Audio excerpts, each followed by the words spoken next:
So we failed, but we won later.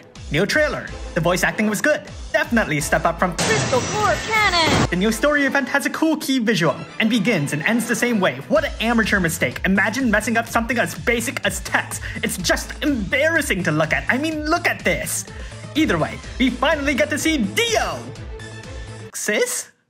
Deoxys? Deoxys? まだだよな。初めての相手はジョジョではない。このディオだ。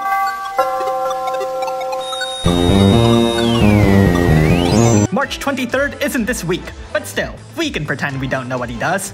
Wow! Dark damage, dark support, murder, and leader skills. The units he'll lead are those listed as Dark and Anniversary, Japan. Does this mean there will be an Anniversary Globo? Setting him as a leader boosts those units' attack and magic by a casual, negligible, barely noticeable 500%, and the defensive ones get 200%. All you have to do to activate them is set the leader guide to leader, thus giving certain units the leader skill boost. What is this party? If you want to check out what your unit falls under, they'll be adding a category section. Savior of Souls Lightning, as you can see, falls under Lightning, Attacker, Supporter, and Final Fantasy XIII. We even get some cool global examples, Lilith and Sylvie. There are a few things to talk about here. First, Clash of Foes is its own tag. Does this include units with morale skills? Does it exclude units without them? Second, despite being global original, that's not considered a category, even though it's probably extremely easy to group them by ID. You can also see that despite Lilith being flexible, flexibility isn't a category. Furthermore, even though Sylvie is just as good an Earth supporter as she is Lightning, she's not listed as Earth. You also see a disparate discrepancy between new premium leader skill levels and the ones you might already have. This is especially egregious of Darkfina, who herself was also premium. Not that you can tell from this leader skill.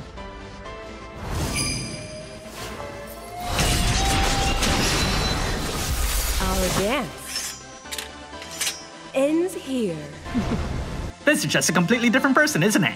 Ebara appears this week. She also brings her own leader skill, but first, unit. A brave shift magic damage dealer with physical attacks, she preferred to stick with Dark.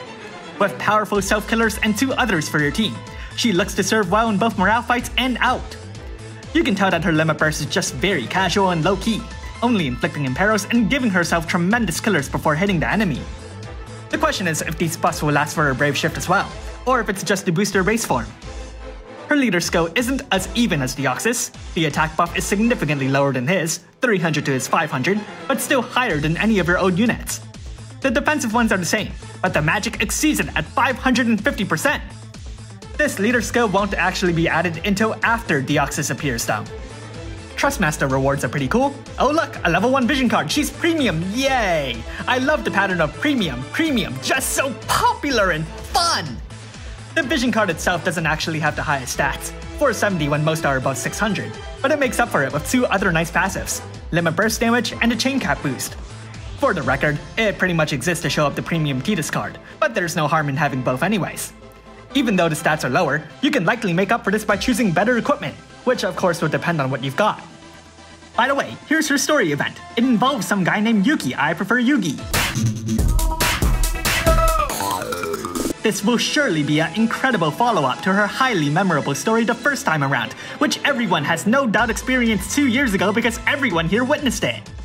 We also got equipment, some you might prefer more than others.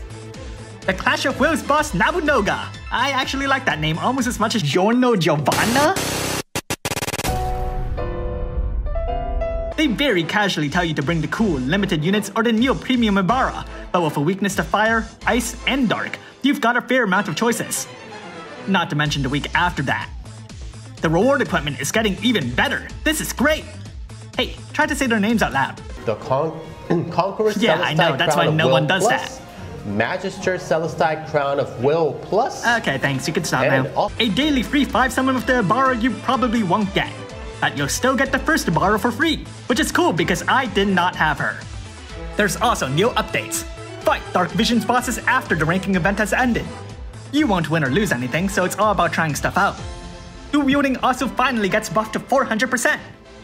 Community chat. They talk about Ebara's design. Pretty cool stuff. I honestly think it's better to listen to there rather than some, yeah, Rizer! You got concept art that didn't make the cut. Chibi-ish art that turns into pixels, talking about why she's using a sword style now, and how they plan Division Card 2. Questions and answers time. Number 1. Something status ailments. Maybe. Number 2. Clash of Wills and Chamber of the Vengeful? No. Number 3. Auto battle with Deoxys. Number unofficial 4. Will the last Dark Visions return? Yeah, March 16th.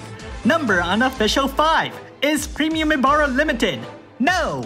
Yeah, that'll conclude the Q&A segment for today. Let's move on to the next one. Which... Also free stuff. Cool t-shirt, Kabuki.